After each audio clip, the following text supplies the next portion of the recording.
Rebonjour, bienvenue à ce webmag consacré au rôle des salariés aidants. Comment mieux les reconnaître dans l'entreprise? C'est une question qui est importante, qui concerne le travail, l'organisation.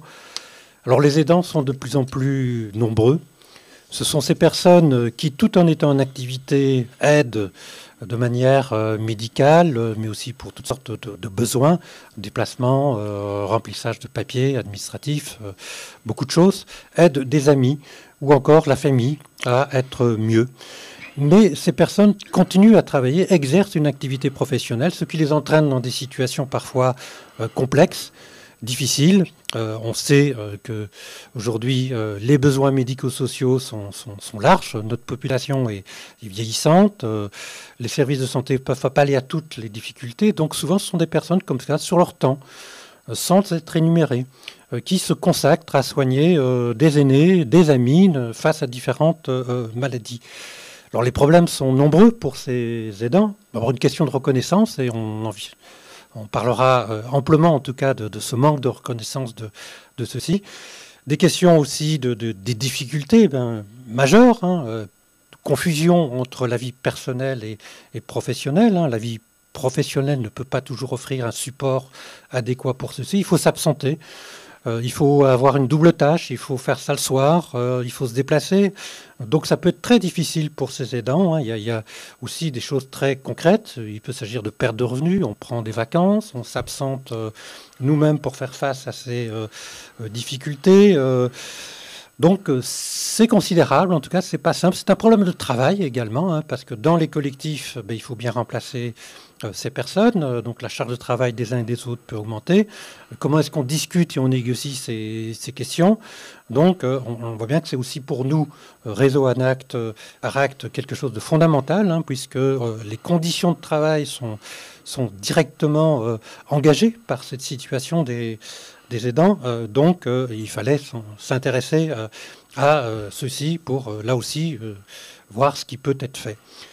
Donc plusieurs pistes de solutions, bien sûr, qu'on va explorer, plusieurs élaborations en tout cas de solutions, que ce soit des congés proches aidants, il y a des prestations plus ou moins directes, reconnaissance des compétences acquises, puisque ces aidants aussi développent un rôle social, un rôle qui est justifié de manière éthique, en termes de solidarité entre générations, entre les personnes. Ça a du sens. Donc, comment ces personnes qui s'engagent dans des activités parfois très, très compliquées, à leur détriment, à leurs dépens, sont d'une certaine façon ou d'une autre, pas rémunérées, mais reconnues, mieux reconnues. Là, je pense que c'est vraiment une question d'éthique et de justice sociale. Alors, 4 invités pour faire un tour d'horizon de cette situation, sans prétendre à l'exhaustivité. J'ai dit que c'est un phénomène qui est en croissance. On estime aujourd'hui qu'en France, entre 4 et 6 millions de personnes qui sont en situation d'aider un tiers tout en étant salarié. Un salarié sur 5 aujourd'hui. Et semble-t-il, un salarié sur 4 d'ici quelques années, en 2030. Donc c'est un phénomène qui est massif, qui est devenu incontournable certainement, et dont en fond l'entreprise, les partenaires sociaux, les travailleurs eux-mêmes doivent pouvoir s'occuper. Alors pour en discuter, 4 invités. Donc j'ai Jean-Manuel Kupiec, qui est conseiller de la direction générale chez OCIRP. OCIRP est un organisme commun des institutions de rente et de prévoyance. Il est également directeur du LAP OCIRP, Autonomie, qui vient de terminer un rapport dont on discutera, salarié aidant et dialogue social.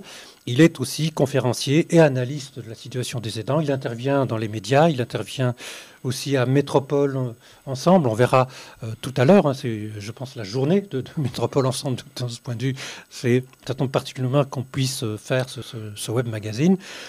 Nous avons ensuite Julien Pauliac, secrétaire CGT départemental du Puy-de-Dôme, avec un mandat au comité paritaire régional de l'ARACT AURA, l'ARACT Auvergne-Rhône-Alpes, qui nous parlera, lui, de ce qui se fait à la Massif, bien sûr, un double point de vue pour les sociétaires d'un côté, parce que la Massif, évidemment, ce sont des sociétaires, des assurés, mais il y a également des salariés d'un autre côté, et là aussi, la Massif fait des choses.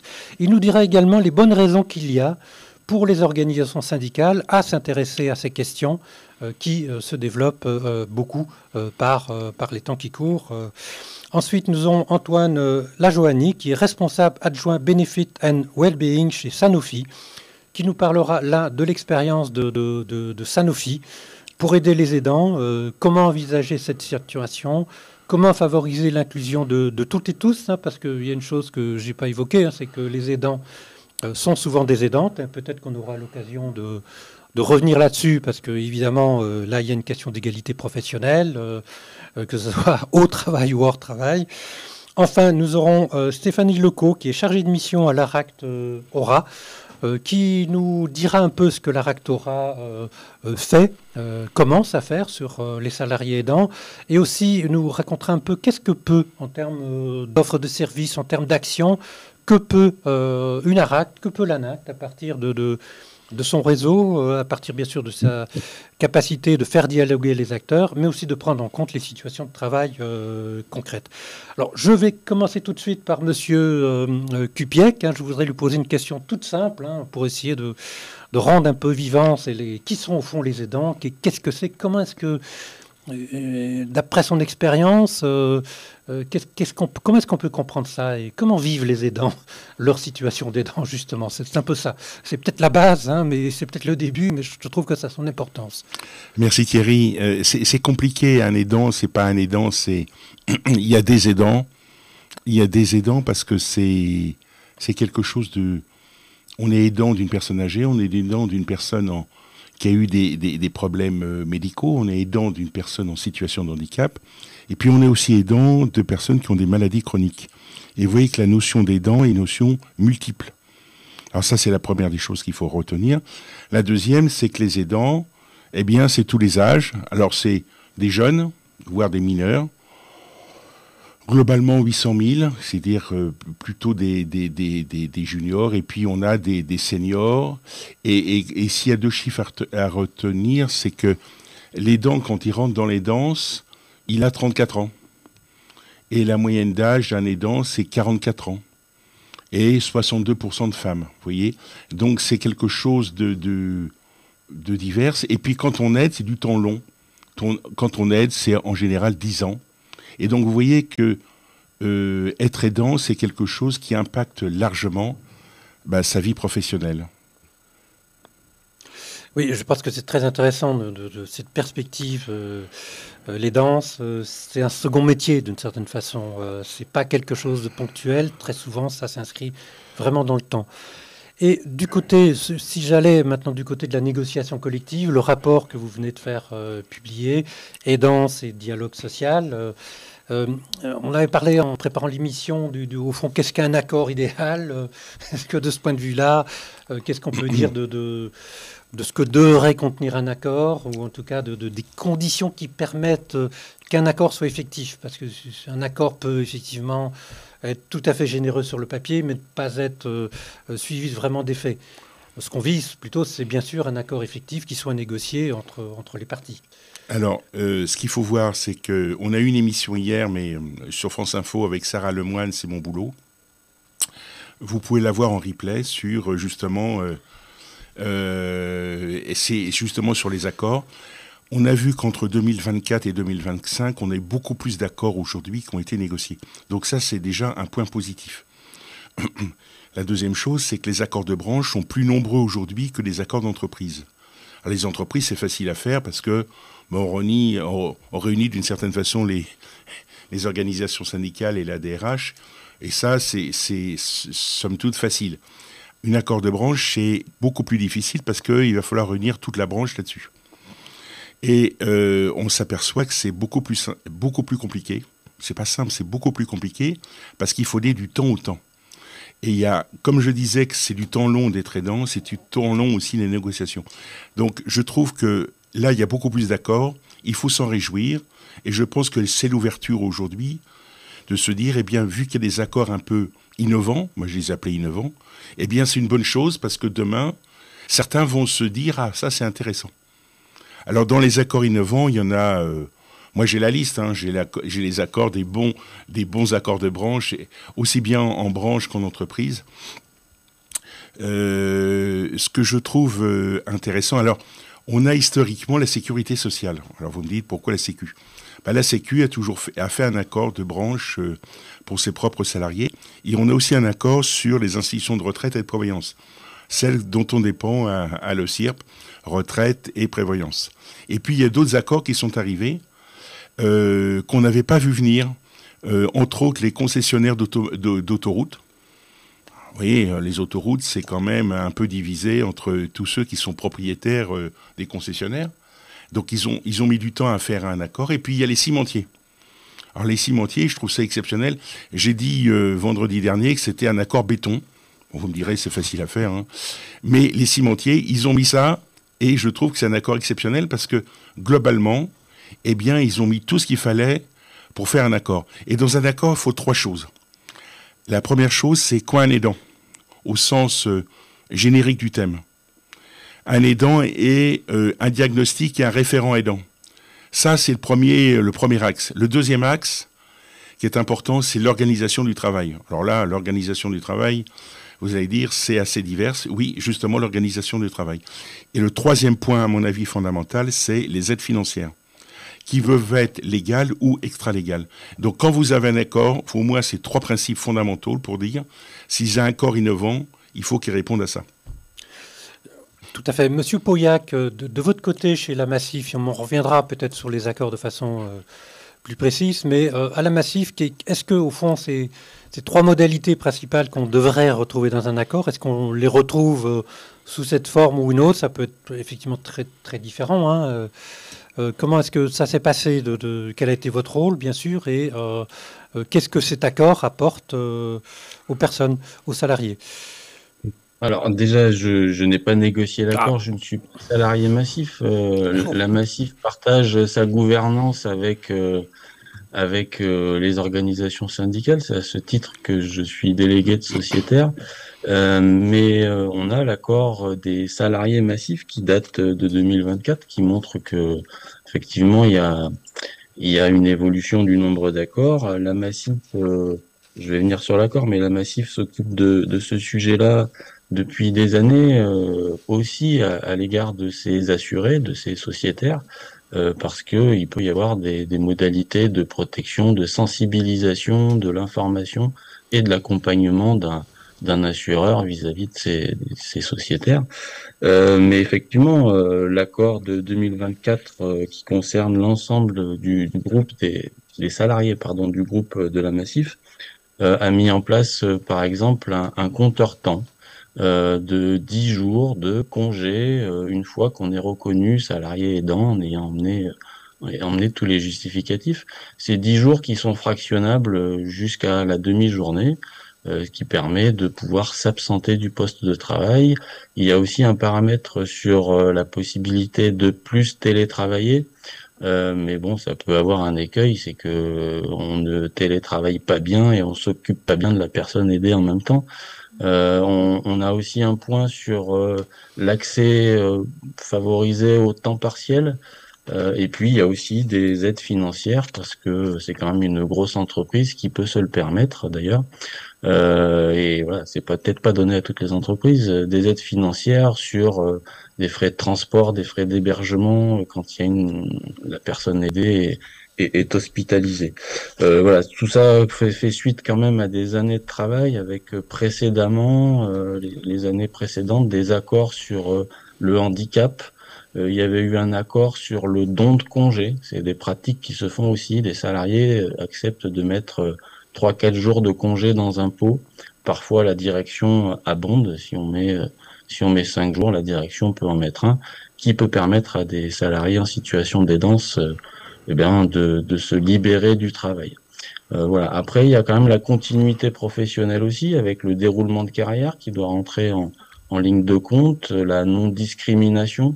Parce qu'on peut se dire que quand le collègue est pas là pour aider quelqu'un, le boulot repose sur les autres. Donc c'est aussi tout un travail de sensibilisation, de reconnaissance d'abord du statut d'aidant, et ensuite une mise en place de mesures qui peuvent être assez personnalisées si les entreprises prennent soin de réfléchir avec bienveillance à ces situations.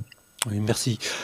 Pour nos auditeurs, je vous rappelle que vous pouvez poser des questions sur le chat. Hein. Nous prendrons un certain nombre de questions que je renverrai vers les invités. Donc, n'hésitez pas si vous avez des interrogations et que celles-ci peuvent être répondues. Je n'hésiterai pas. Monsieur Lajoanie, concernant cette fois-ci Sanofi, votre entreprise, là aussi, de ce côté-là, il y a beaucoup d'efforts qui sont faits, hein, des efforts conséquents qui sont faits concernant les aidants. Hein. Est-ce que vous êtes un peu sur les mêmes choses? Il y a des questions de protection sociale, il y a des questions de mesure de temps de travail, d'organisation. Quel est un peu le point central, en tout cas, de ce que Sanofi fait sur ces aidants? Alors, le point central, il va être fixé vis-à-vis de la santé et du bien-être des salariés. Ce qui est assez facile, entre guillemets, naturel pour l'entreprise qui est tournée vers la santé des patients. Donc, à la limite, on a cette chance-là, c'est que ça fait vraiment partie de notre ADN et de ce qu'on cherche à mener pour les patients. On trouve assez naturel de le faire également pour nos salariés. Et c'est un sujet qu'on travaille depuis presque 20 ans. Puisque en fait le sujet de l'aidance, on l'a d'abord approché au niveau du handicap, des enfants gravement malades, et ça a commencé dès 2006 avec un accord autour des congés spéciaux, où donc on avait du temps rémunéré pour ces situations-là. Et puis ensuite il y a eu, en fait on a à peu près 5 accords collectifs, parce que c'est à peu près ce qui a été dit, hein, ces sujets qui sont très, très imbriqués dans le sujet de la protection sociale chez Sanofi, ce sont des sujets de dialogue social. Donc c'est principalement, quasiment exclusivement couvert par des accords collectifs, négociés et signés par nos organisations syndicales. Et le sujet de l'aidance, on l'a formalisé en 2014 au sein d'un accord qui concernait très spécifiquement l'accompagnement en termes de perte d'autonomie, de grand âge, mais de handicap et aussi de maladies graves, donc pour viser justement l'ensemble de la famille. Alors, la famille, c'est ce qui a été dit aussi en introduction, la définition doit être importante. Donc, on a fait une définition dans cet accord-là qui était assez large, puisqu'on pouvait aller jusqu'au 4e degré en termes de descendants et de collatéral. Mais effectivement, il faut définir quelle population peut être concernée et jusqu'où on veut pouvoir accompagner nos salariés. Et ce qui est intéressant de voir, c'est qu'en 2014, on a abouti à cet accord collectif, alors même que c'est des sujets qui avaient commencé à être discutés en 2008 avec nos organisations syndicales, parce qu'à l'époque, il y avait le débat ou le sujet national autour de la 5e branche de la sécurité sociale, qui a fini par aboutir en 2021, comme vous le savez. Donc il s'est passé du temps, hein, et puis en termes de financement, il y a encore des choses à faire là-dessus. Mais c'est ce débat-là qui a germé en 2008, qui a abouti à un accord en 2014, donc c'est un certain temps long, même s'il y avait des choses avant qui existaient. Donc j'avais parlé en 2006 des congés spéciaux, mais en 2012, on avait un accord télétravail déjà qui prévoyait des situations spécifiques pour les salariés aidants.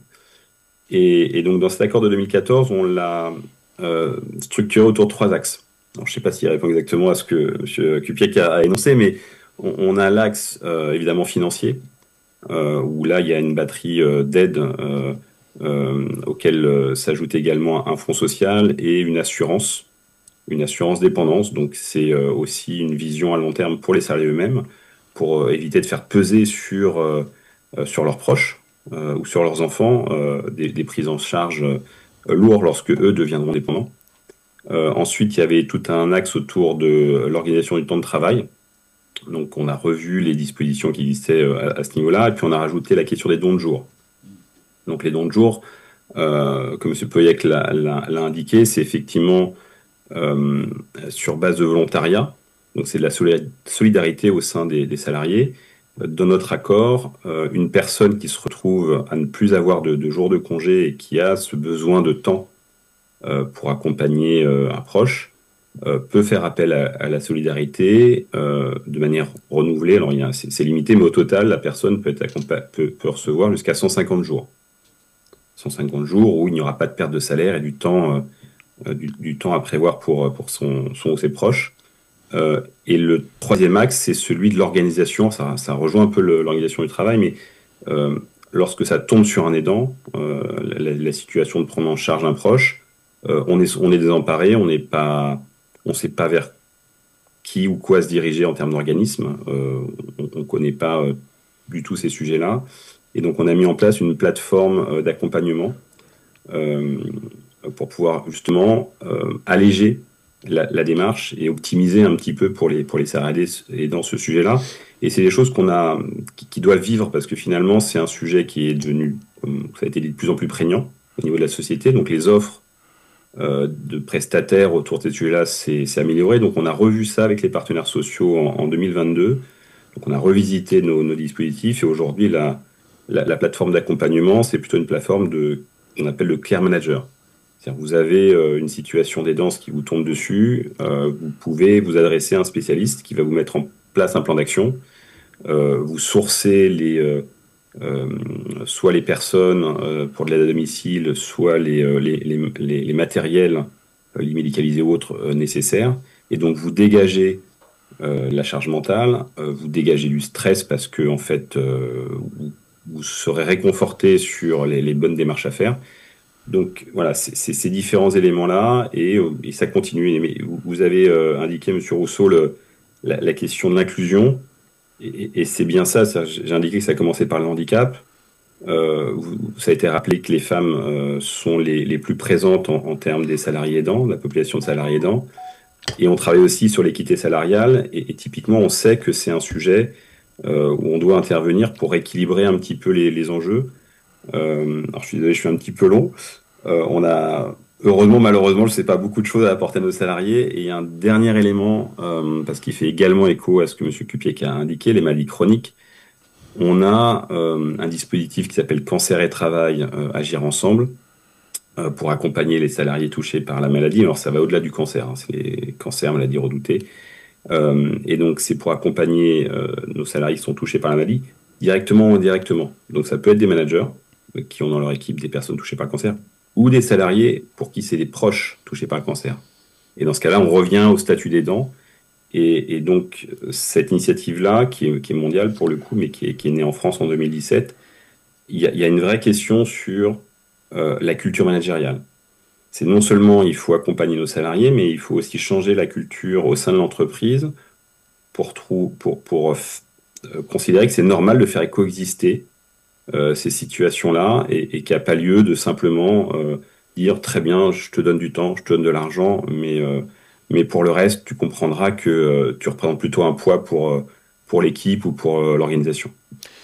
Jean-Marie, peut-être, je vois que vous voulez dire quelque chose justement sur les managers, ça Oui, alors les managers, c'est le sujet aujourd'hui. On s'aperçoit Jean-Manuel. Dans ce sujet, on a un problème de sensibilisation, d'information et de formation. Le vrai problème aujourd'hui, c'est que les managers, ils ne sont pas formés.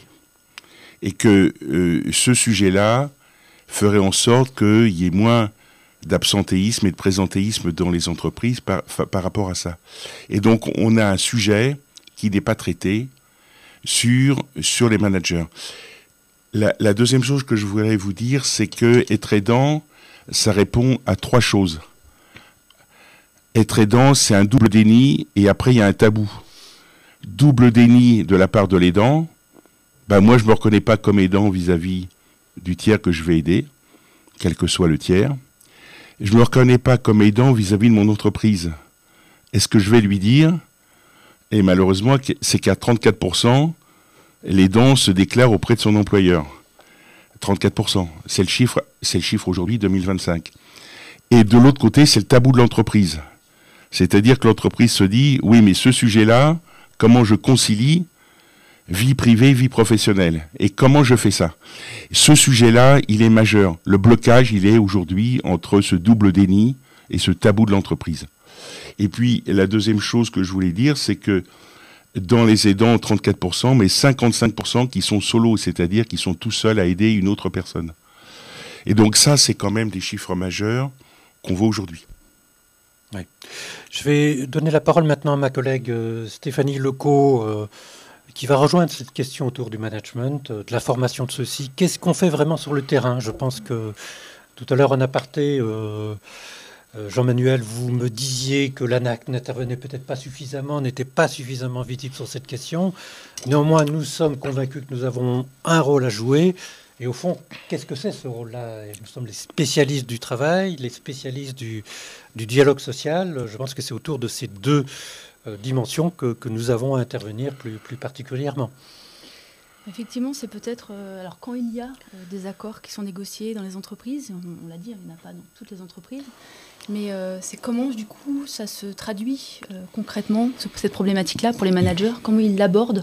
Alors, ensemble, c'est pas souvent le cas, c'est-à-dire effectivement comment les managers entre eux sont confrontés à cette problématique-là, est-ce qu'ils l'ont déjà été et comment ils l'ont traité, avec quels outils, comment ils ont pris en compte du coup effectivement le fait, ce que vous disiez, que c'est un sujet tabou qui est difficile à aborder puisqu'il concerne la sphère privée individuelle, donc avec des données confidentielles, donc c'est vrai que c'est comme en fait on peut le retrouver sur des problématiques qui concernent des personnes étant en situation de handicap ou ayant une maladie chronique. On est vraiment en fait à la croisée de la sphère privée et de la sphère professionnelle.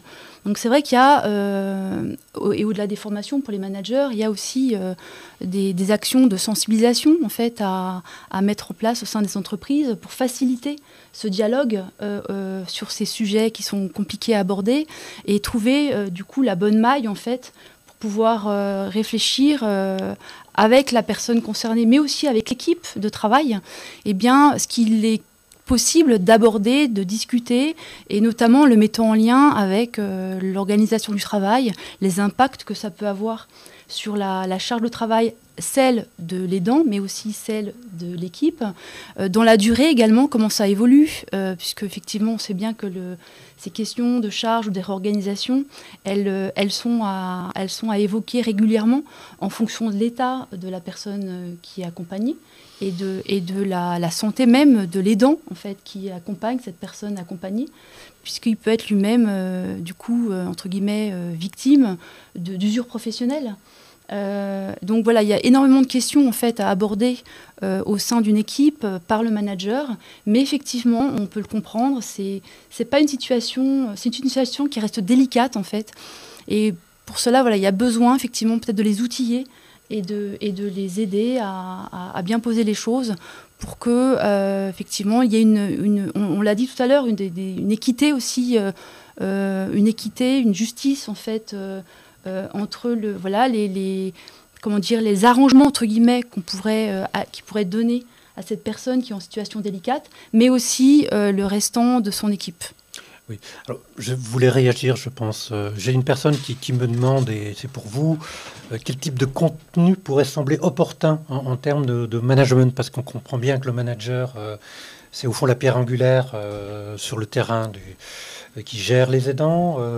Qu'est-ce qu'on peut imaginer comme formation de leur part Alors nous, on en a mis en place à l'OCIRP et on veut le déployer ailleurs aussi, en disant un manager, il est pris entre sa direction et puis ses salariés, et il n'est pas préparé à ça.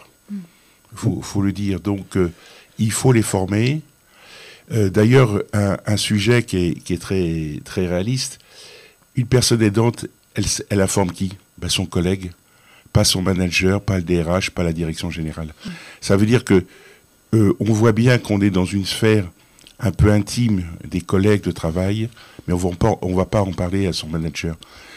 D'où le problème, je dirais, de dire, il faut que ceci soit sensibilisé. C'est pour ça qu'on parle de transition démographique. C'est pas une transition, c'est un choc démographique qui nous arrive. Vous l'avez dit tout à l'heure, il y en a en 2030, il y en a 1 sur 4 qui sera aidant. C'est un sujet de société. Et donc, comme c'est un sujet de société, c'est un sujet qu'il faut prendre en compte. Et être aidant, d'une certaine façon, ça va être logique. On sera aidant une fois, voire plusieurs fois dans sa vie. Et c'est quelque chose qu'il faut prendre en compte. Ne serait-ce que ce sujet-là, on ne l'apprécie pas aujourd'hui. C'est quelque chose qui n'est pas pris en compte. Et donc, il faut de la formation et de la sensibilisation. Alors moi, je fais une distinction entre sensibiliser, former et informer et former. Je pense que la formation, c'est donner des outils au manager en disant, eh bien, tu es une personne dans ton équipe qui fait comme ça, qui est aidant, il l'a pas prévu, parce que c'est un aléa de la vie, eh bien, il va falloir le gérer. Et c'est pour ça que je suis favorable aux accords de branche et d'entreprise, qui sont des accords collectifs. C'est un sujet collectif, c'est pas un sujet individuel. Et donc, je pense que c'est le rôle des partenaires sociaux, la négociation. Je pense qu'aujourd'hui, les partenaires sociaux l'ont bien pris en compte. Ce sujet-là, il est pris en compte. Ça, c'est un grand pas et une grande évolution aujourd'hui. Il faut le reconnaître, même si vous voulez, c'est un peu à bas bruit, c'est-à-dire qu'on n'en parle pas trop. Mais le travail dans les branches ou dans les entreprises, eh bien, ça progresse. Eh bien, il faut s'en réjouir, parce que c'est comme ça que ça fonctionne. Merci. Monsieur Pauillac, je vous vois opiner sur le rôle des partenaires sociaux. Quand on a discuté et préparé l'émission, effectivement, vous avez souligné que les organisations syndicales, au niveau confédéral ou bien départemental, ont un rôle à jouer. Donc, je pense que vous êtes tout à fait d'accord avec cette énonciation. Oui, c'est tout à fait cohérent. On note quelques accords d'entreprise. Monsieur Cupiec parle des négociations au niveau de branche et c'est très intéressant. On pourrait même être tenté d'aller sur le niveau interprofessionnel avec la création de droits. Tout à l'heure, Monsieur Lajoigny parlait de la 5e branche de la Sécu sur l'autonomie. C'est un peu le titre revendicatif de la CGT, c'est la prise en charge de la perte d'autonomie, quelle qu'elle soit, pour le salarié ou pour ses proches. Et puis d'ailleurs, quand on parle de salariés qui travaillent avec une organisation de travail, on peut aussi penser aux demandeurs d'emploi qui peuvent être freinés dans leur recherche d'emploi parce qu'ils sont installés dans une situation d'aidance et que les rendez-vous à droite, à gauche, la recherche d'emploi est difficile parce que on n'est pas encore au travail avec des aides, un accord d'entreprise ou de branche, on n'y est pas, mais on cherche du travail. En fait, on peut être freiné aussi par cette situation d'aidance. Ça serait intéressant de regarder les chiffres aussi de ce côté-là. Le chapeau de la négociation interprofessionnelle pourrait être intéressant, mais comme on dit, c'est un choix de société et on est face à un choc ou à une transition. On pourrait même penser à un renforcement des services publics en la matière avec des professionnels formés pour venir accompagner les personnes qui en ont besoin et ainsi libérer la charge mentale, la charge d'aidance des salariés. On est plutôt sur un recul de financement, un recul de prestations. Si on essaye d'être un petit peu utopiste, mais si on regarde bien les besoins, peut-être que la finalité, c'est une meilleure prise en charge de la perte d'autonomie. Après, côté des organisations syndicales, et je peux parler que de la CGT, on y travaille depuis quelques années.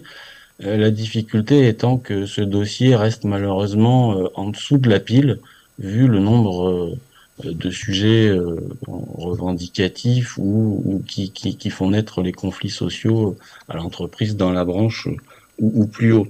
Il y a depuis quelques années un petit peu de travail sur ces questions-là. Voilà, j'en parlais tout à l'heure.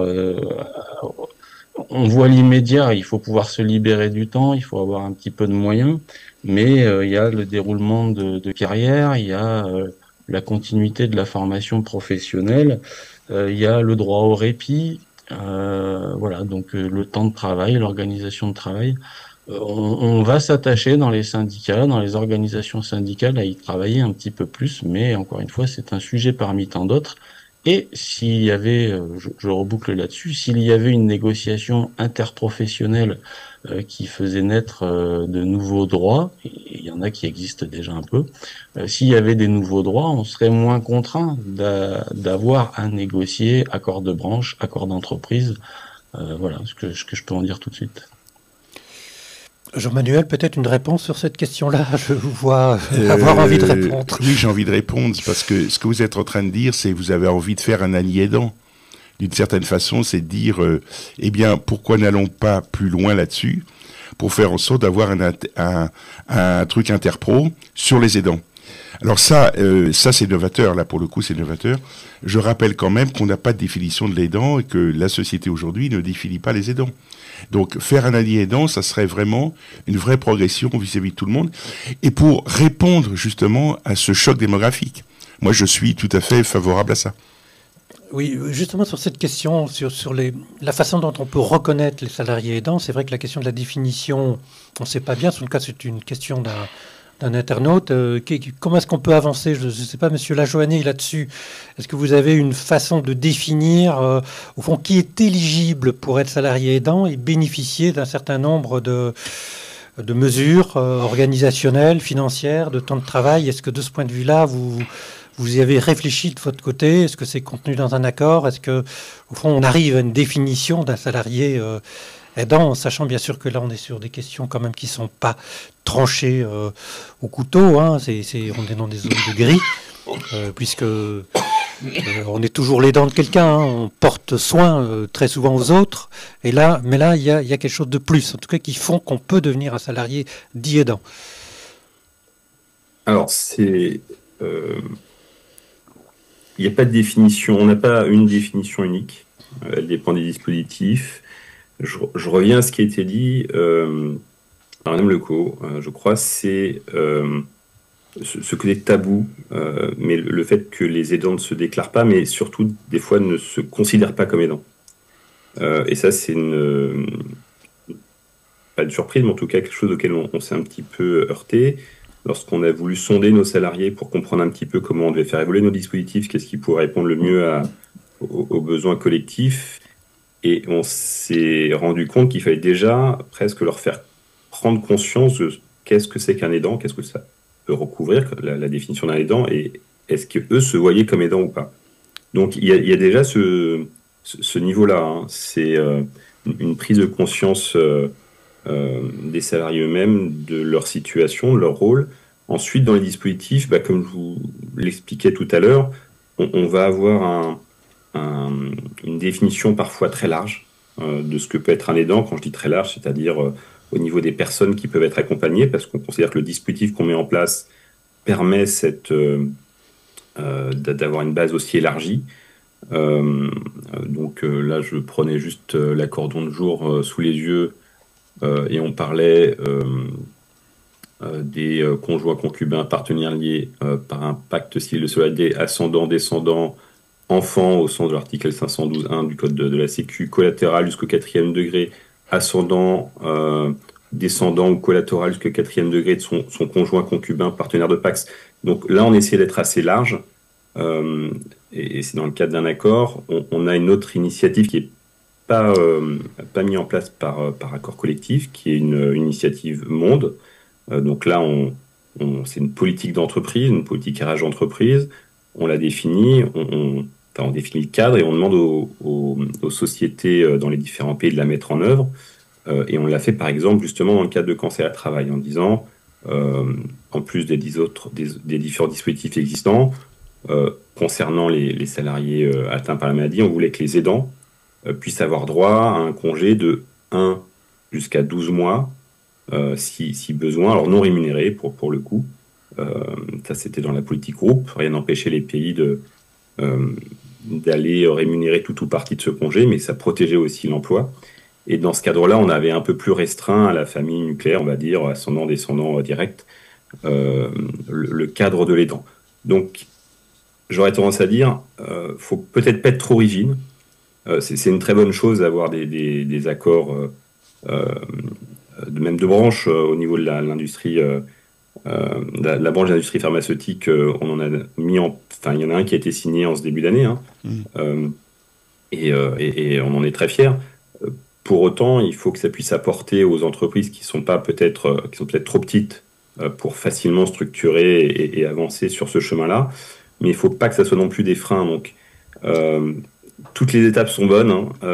Faut faire attention à ce que ça soit pas contre-productif. Il faut laisser les entreprises aussi s'emparer du sujet, parce que de toute façon, elles n'auront pas le choix.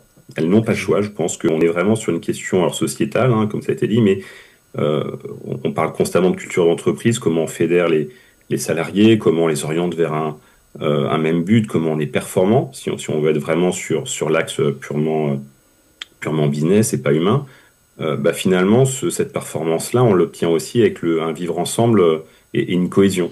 Et ça a été travaillé depuis très longtemps sur les questions de diversité et d'inclusion. Et on était plutôt sur des populations dites minoritaires.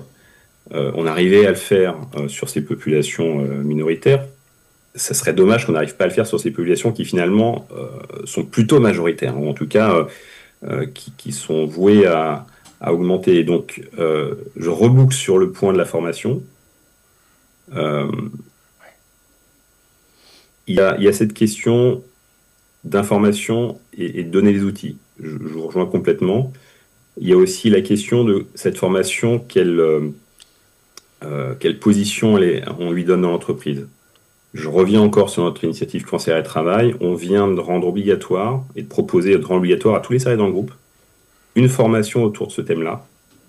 Et comme je le disais, qui concerne aussi les salariés aidants de personnes touchées de maladies graves.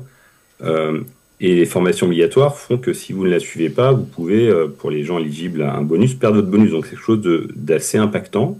Et jusqu'à présent, on est habitué à les faire lorsque c'était des questions d'éthique, les questions de risques cyber, enfin des choses un petit peu lourdes comme ça qui impactent directement le business d'une entreprise. Là, par la volonté de notre directeur général groupe, il a considéré que c'était un sujet assez majeur en termes de cohésion, de culture d'entreprise, pour que ça puisse être poussé comme une formation obligatoire. Et pour moi, ce qui est important derrière, c'est justement l'exemple de la direction, l'exemple du management. Si le management démontre par ses actions, par sa parole, que c'est un sujet qu'il faut intégrer, c'est ce qui permet de briser les tabous et du coup de fonder une culture autour de ces sujets qui touchent une grande partie des gens et puis demain de plus en plus. Oui, tout à fait. Vous avez mentionné d'ailleurs la relation cancer et travail. Je rappelle aux auditeurs que la revue des conditions de travail, le numéro 16 sur le site de l'ANACT, a traité exhaustivement de cette question. Donc vous pouvez consulter la revue en accès libre. Mais vous avez aussi, et ça m'apparaît intéressant, parlé de souplesse, ne pas être trop rigide. Laisser au fond les acteurs sur le terrain, managers, salariés, trouver des arrangements en quelque sorte locaux. Et j'aimerais bien poser la question à Stéphanie, ma collègue, sur ce que nous on peut faire sur ces questions-là, puisque ça nécessite quand même d'analyser le travail, de voir qu'est-ce qui peut être régulé en charge de travail, en quelque sorte, pas des choses qu'on fait tout de suite, d'autres qu'on peut remettre un peu plus tard. Bon, il y a des moyens. Et quel type de solidarité professionnelle sur le terrain on développe et quels outils on peut imaginer là-dessus, sur cette question-là du travail et de la façon d'organiser celui-ci vraiment au ras des choses pour faciliter la vie de ce salarié aidant qui hésite peut-être à se définir d'ailleurs comme un salarié aidant. C'est vrai que c'est pas si facile que ça. Là, on touche quand même à l'intime, à plein de choses et c'est pas si simple que ça, mais qu'est-ce qu'on peut faire pour organiser le travail autrement, d'une certaine façon? Je le tournerai comme ça, même si j'ai peut-être répondu en partie. Oui, je pense qu'il faut de toute façon regarder très concrètement en quoi consiste le métier de cette personne qui, du coup, va peut-être ne pas pouvoir être présente de la même manière, que ce soit psychologiquement ou physiquement. Donc qu'est-ce qu'elle occupe comme métier, quelles sont les tâches qu'elle a effectuées, les interactions qu'elle peut avoir avec les autres postes aussi, les autres métiers. Et quel impact du coup ça peut avoir le fait qu'elle soit moins présente sur la réalisation de son travail. Le manager en fait qui est en charge, qui est responsable de la bonne santé de cette personne qui est en situation particulière, mais aussi des autres salariés qui font partie de l'équipe. Il a pour responsabilité de maintenir la qualité du travail qui est réalisé, la performance de son équipe. Donc effectivement, il s'agit pour lui, et on peut l'aider à cela, d'analyser quels vont être les impacts au niveau de la réorganisation du travail sur la qualité du travail que cette personne fait et que donc l'ensemble du collectif doit réaliser.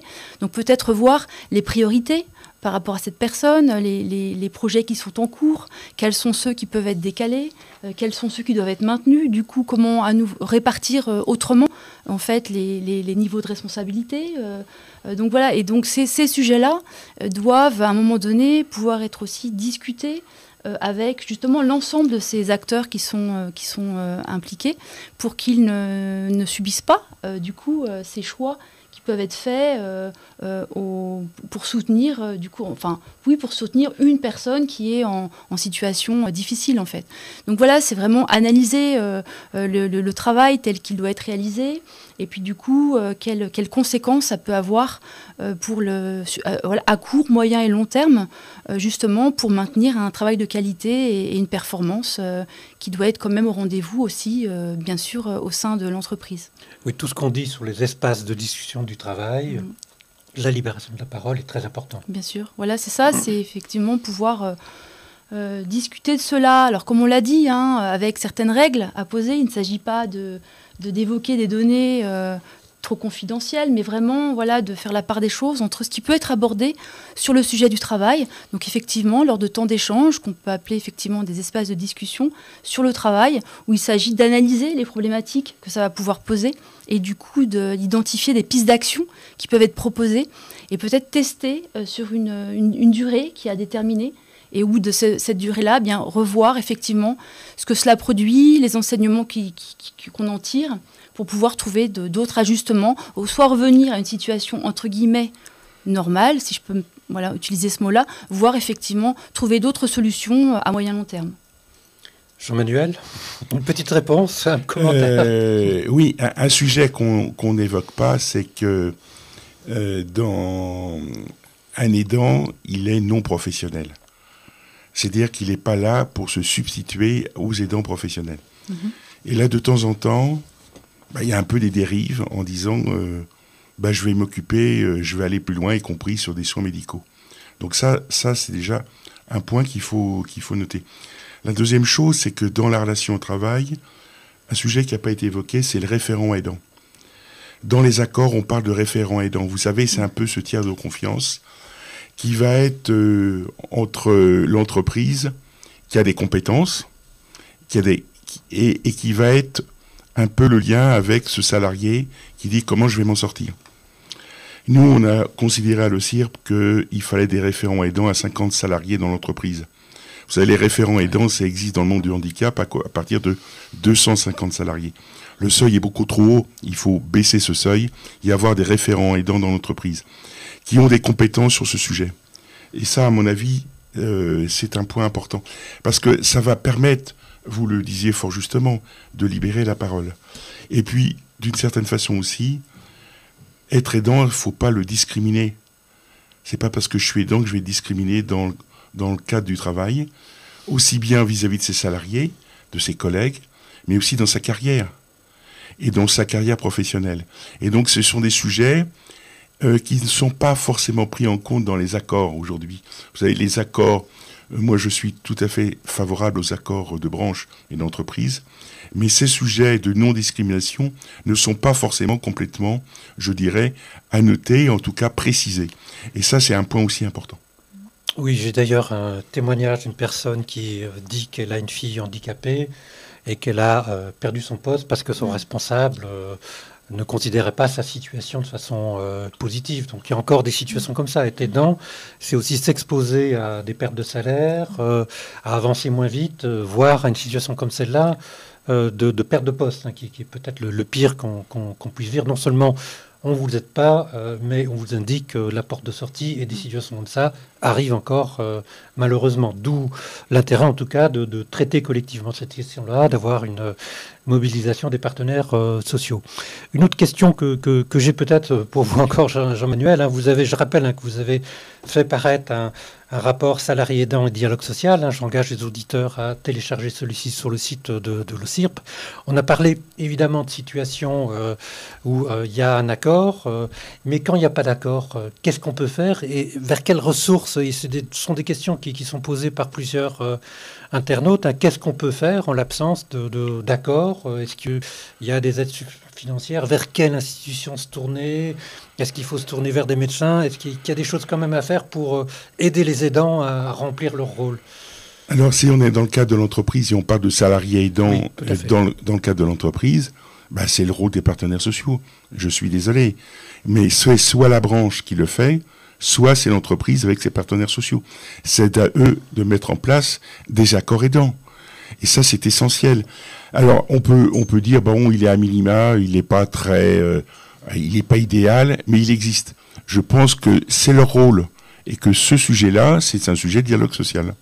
Et le dialogue social, il faut le voir de façon positive. Je rappelle que dans la création de la CNSA, que la perte d'autonomie, on appelait ça dépendance, c'est un mot à bannir, hein, parce que le mot dépendance, ça fait pas rêver. Hein. Alors on parle aujourd'hui de perte d'autonomie. C'est un peu plus, on va dire, positif. Mais que le sujet du financement de cette perte d'autonomie et de cette dépendance est à la main de la sécurité sociale et de la CNSA. Sur le sujet des aidants, c'est à la main des partenaires sociaux. Et je peux vous dire que j'ai vu tous les ministres sur le sujet, ils ont dit, c'est aux partenaires sociaux de gérer. Donc je pense que c'est un vrai sujet. Alors, on peut voir, les branches professionnelles font des choses qui existent. Les grosses entreprises, moi j'ai la liste, font des choses bien.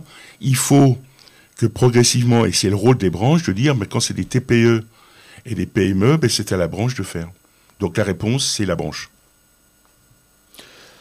Julia Pauillac, avec cette assertion complètement d'accord, rôle des partenaires sociaux, mobilisation quand même alors pour forcer presque le dialogue social qui n'est pas toujours évident. Si on parle de partenaires sociaux, on peut penser à la mobilisation syndicale, à la mobilisation des salariés pour contraindre, mais le dialogue social, il y a bien deux parties, les employeurs et les organisations syndicales quand il y en a, parce que là on peut voir aussi des inégalités. Un certain nombre d'entreprises n'ont pas de CSE, faute de candidats aux élections, ou alors c'est des CSE sans vraiment les organisations syndicales, donc des élus peut-être un petit peu moins formés, sans leur jeter la pierre. Et il faut qu'on insiste sur la connaissance, déjà la reconnaissance, et effectivement faire comprendre aux salariés concernés qui sont dans cette situation particulière. Je veux quand même répondre un petit peu à la question d'avant aussi. Il existe des congés légaux, des droits légaux, avec le congé proche aidant, le congé de solidarité familiale, les congés de présence parentale, qui sont intégrés dans la sécurité sociale. Donc on cotise, on reçoit. Là, ça fait quand même naître... c'est du droit nouveau assez récent. Ça induit quand même des pertes de salaire, c'est pas rien, il y a quand même une aide, c'est comparativement aux indemnités journalières quand on est malade, on touche pas son plein salaire. Donc il y a des accords qui font mieux, et c'est ça qu'il faut à faire avancer. Mais voilà, je voudrais quand même souligner le fait que les entreprises, effectivement, peuvent avoir la main, c'est elles qui connaissent leurs salariés, leur activité, leur business. Mais il y a tout un tas d'entreprises qui n'ont pas les moyens de mettre en place ce genre de choses, et du coup il y a des inégalités s'il n'y a pas de cadre global. Donc effectivement, je rejoins Monsieur Kupiec, la spécificité des branches fait qu'il peut y avoir des négociations de branches, mais du coup toutes les branches sont pas couvertes, et je reviens à cette idée d'une négociation, une discussion interprofessionnelle qui viendrait à la fois aider les salariés, créer du droit nouveau, mais en même temps prendre en compte, au-delà du travail, prendre en compte cette évolution démographique, ce risque de perte d'autonomie, et du coup aussi de développer, pourquoi pas, de l'activité, du travail en la matière pour professionnaliser le soutien aux personnes en perte d'autonomie. Voilà, ça empêcherait pas qu'on s'occupe de son papa ou de son enfant ou de sa maman Il suffit pas de tout lâcher au service public. On serait bien évidemment solidaire de nos proches, mais sans impacter ou en impactant moins les situations de travail. Voilà. Dans la région, je crois, il y a une manifestation aujourd'hui. Est-ce que quelqu'un peut en dire quelque chose, Julien ou Stéphanie, sur Métropole aidante? Oui, en fait, c'est vrai que... Parce que là, on parle effectivement de ce qui peut être discuté ou des leviers d'action au sein des entreprises, mais ça concerne également les territoires, les collectivités territoriales, le secteur sanitaire et social, médico-social de manière plus large.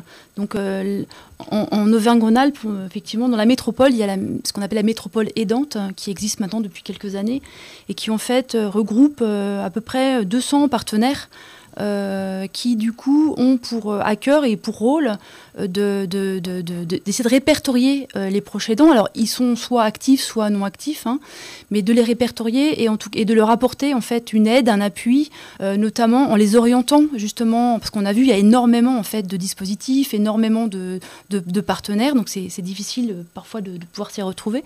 Donc ils sont là en fait pour proposer des permanences, orienter les proches aidants vers des structures aussi qui peuvent les aider. On a parlé des maisons de répit, par exemple, ou alors des structures qui peuvent aussi prendre en charge à certains moments ces personnes qu'ils essaient d'accompagner.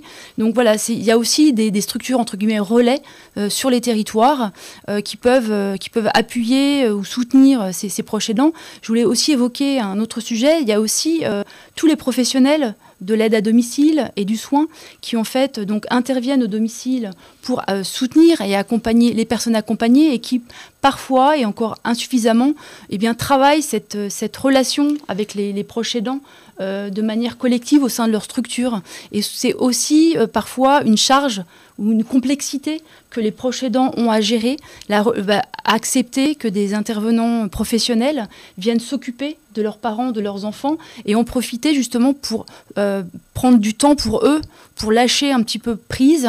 Et ça, c'est encore quelque chose aussi qui doit être travaillé dans les structures de l'aide à domicile et du soin.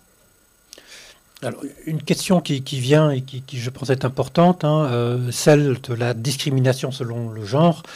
Je ne sais pas si quelqu'un veut répondre sur ces questions. Jean-Manuel, peut-être dans un premier temps, et ensuite Antoine Lajoanie. Peut-être que chez Sanofi, on essaie de se prémunir contre ces possibilités-là et d'apporter quelque chose qui puisse corriger les inégalités. Est-ce que c'est comme ça que vous vous posez? Parce qu'on sait, on l'a mentionné tout à l'heure, les femmes sont l'aidant et très souvent une aidante, d'une certaine façon. En même temps, c'est trop facile de le dire comme ça, et là, ça conforte bien sûr des inégalités. Il y a des questions de salaire, de revenus, il y a plein de choses derrière, mais sans doute que la question de l'égalité professionnelle, il me semble que c'est certainement un point d'attention qui doit être soulevé chez cette question-là. Je ne sais pas qui veut. Jean-Manuel, peut-être, Antoine, ensuite. Oui, sur ce sujet de la non-discrimination. C'est pas forcément ce qui existe dans les accords. J'ai vu que dans l'industrie du médicament, et donc ils ont mis en avant cette non-discrimination, mais c'est pas un point majeur, je dirais, des accords. Je pense que c'est un point important. Il faut savoir que c'est 62% de femmes qui sont aidantes. Ça, c'est un point aussi qu'il faut mettre en avant, et que sur les aides, les entreprises peuvent, par rapport aux aides légales, peuvent faire des compléments extra-légaux, c'est-à-dire, indépendamment du congé proche aidant, du congé de présence parentale et de la solidarité familiale, de compléter, alors pas forcément au salaire, mais de compléter sur un moment pour X mois et X jours ces aides. Et on voit bien que dans ce que j'ai dit au début, entre la notion même d'aidant, et moi, je mets dedans, il y a un point aussi qu'il faut voir, c'est le diagnostic. Est-ce que je suis aidant ou pas aidant? Ça fait partie aussi de la reconnaissance des aidants. Le deuxième point, c'est l'organisation du travail. Je vais vous dire, le télétravail, c'est pas la réponse. C'est pas la réponse, le télétravail. C'est une fausse bonne solution. Vous savez, c'est une fausse bonne solution. Il faut savoir que le coût caché pour les entreprises au plan national, c'est entre 24 milliards et 31 milliards. Entre l'absentéisme et le présentéisme. Et là, vous voyez bien que le management a un rôle à jouer. C'est-à-dire que si vous avez un bon manager, eh bien, d'une certaine façon, vous n'allez pas décrocher parce que vous allez dire, mais là, j'en peux plus. Donc, moi, j'aurais deux mots à dire. Alors, c'est pas la conclusion, mais pas loin de la conclusion. Il faut faire de la pédagogie, il faut faire de la formation et de l'information. C'est essentiel pour prendre en compte que cette société, d'ailleurs, la loi 2015, du 28 décembre 2015, s'appelait ASV. Adaptation de la société au vieillissement. Ça ne veut strictement rien dire. On est en 2025, disons plus tard, mais c'est l'adaptation de la société. Il faut prendre conscience qu'être aidant, c'est un sujet de société, c'est le sujet de tout le monde.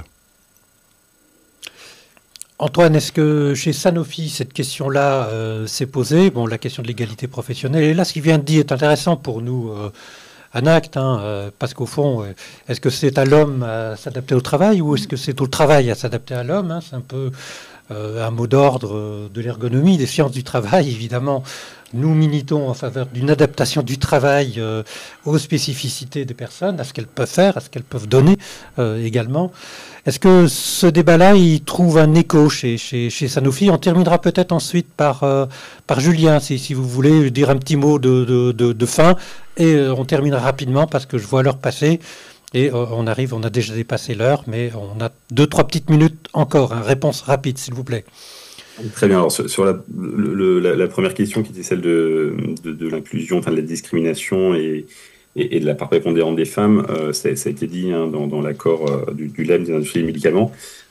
Oui, ça a été mis, c'est pas quelque chose de central, mais je pense qu'on trouvait ça important de le mettre, de l'écrire. On est très engagé sur la diversité et l'inclusion depuis un certain nombre d'années. Et je pense que le meilleur moyen, effectivement, de lutter contre ça, c'est de mettre à disposition le maximum de support et d'accompagnement à nos salariés. Parce que de toute façon, quand la situation doit y faire face, quelqu'un prend le relais. Il se trouve que c'est majoritairement des femmes. Si demain on arrive à mettre en place des dispositifs et surtout créer une culture d'entreprise, c'est surtout ça sur lequel je voudrais insister, c'est la culture d'entreprise. La question se posera peut-être un petit peu moins sur est-ce que c'est plus les femmes que les hommes. D'accord. Et les managers, c'est un écueil dans lequel on peut facilement tomber. C'est une fausse bonne réponse de souvent dire les managers parce qu'on leur met beaucoup de choses sur le dos. Comme ça a été dit, ils sont souvent pas outillés pour. Et c'est pas forcément les meilleures personnes pour adresser ces sujets-là parce qu'un manager, ça a comme réflexe de trouver une solution. Et trouver une solution, la personne qui est en situation d'aidance n'est pas forcément ce qu'elle vient chercher. Parfois, elle vient chercher de l'écoute. Donc, culture et formation, je pense que c'est deux choses essentielles, effectivement. Très bien, Julien, peut-être un petit mot de la fin, à votre guise. Un petit mot sur discrimination de genre. Effectivement, on peut constater qu'il y a peut-être plus de femmes que d'hommes qui prennent ce rôle d'aidant. Et comme pour le congé maternité ou congé parental plutôt à une certaine époque, il y a eu une évolution là-dessus. Ça vient aussi de l'écart de salaire à la base entre les femmes et les hommes. Donc, si on règle la problématique de l'égalité de salaire, le choix se posera moins ou plus d'ailleurs, la femme qui touche moins, voilà, si elle a un congé proche aidant, que sa rémunération est baissée parce qu'elle bénéficie du congé proche aidant, on va prendre plutôt madame que monsieur parce qu'on va perdre moins d'argent au foyer. Et puis le dernier point sur lequel je voulais intervenir, c'est je reviens sur ce cadre global et que il faut peut-être qu'on imagine un financement collectif et dans notre modèle social, on appelle ça la sécurité sociale. Ça va demander peut-être à inventer une cotisation. Et ne parlons pas de taxes, mais si nous sommes capables de cotiser tous ensemble sur ce sujet de l'aidance, peut-être qu'on va pouvoir avancer globalement pour répondre aux besoins des salariés et des entreprises. Jean-Manuel, alors un petit mot très rapide pour terminer. Là, ça serait vraiment le mot de la fin. Vous avez raison, pardon. La sécurité sociale vient d'avoir 80 ans. Très bien, ça termine très bien cette émission. On arrive au terme de l'heure qui nous était consacrée. Je remercie nos 4 invités. Je vous invite éventuellement à revoir ce document en replay. et vous invite au prochain WebMag, le rendez-vous des conditions de travail, dont la thématique et le moment n'est pas encore spécifié, mais nous reviendrons pour encore discuter sur le fond de certains sujets afférents aux conditions de travail. En tout cas, je vous remercie toutes et tous et à bientôt. Au revoir. Voilà.